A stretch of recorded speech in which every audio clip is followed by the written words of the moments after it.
I'm Ethan Sobel for UMassAthletics.com. Today we're visiting with senior member of the women's rowing team, Sammy Smith.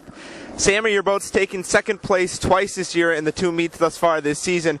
What type of progress have you guys made, and what type of improvements are you still working towards? We've made a lot of progress over the past 2 weekends with people being switched in and out of boats recently. The speed is getting faster, the movement of the boat's getting faster. Just everything about our team's getting faster, more efficient, and yeah, it's going to be a great weekend for UMass Women's Rowing Team. What would you say you've learned in the past 2 weeks, the past two meets, that you're going to be able to build upon this weekend at the Knecht Cup? Just to be quicker through the water.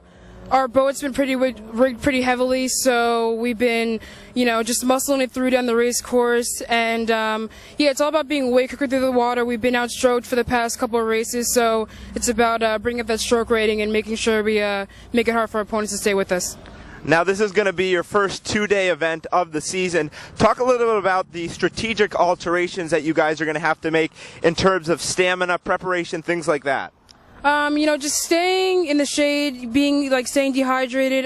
Usually after every race, we'll have to go straight to the hotel and stay inside. It's really about just saving as much energy as you possibly can for each race. Usually we try to keep it pretty slow and steady for the first heat because it's not really that serious, and then we'll pick it up every race that we have this weekend. Now, being a senior, you're no newbie to this race. How is your experience from the past 3 years going to help you and your team to be successful this weekend? Just staying calm and collective. It's been the past 2 years.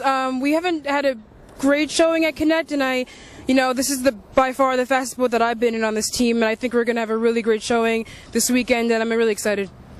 Now, this is the final tune-up before the heavily anticipated Atlantic 10 Championship meet. How is this meet going to help you prepare in defending the conference title? Just to get the little tweaks out, to really, see how fast we can push ourselves, just to build that stamina up now, to work as hard as we possibly can because we're tapering next week for A10, so everything needs to be done this week. Everything needs to be perfectly in tune for next week at A10s. Well, Sammy, we certainly thank you for your time, and we wish you the best of luck this upcoming weekend at the Knecht Cup. That was senior member of the women's rowing team, Sammy Smith. Be sure to check right back here on UMassAthletics.com for previews and recaps all season long on the women's rowing team. I'm Ethan Sobel for UMassAthletics.com.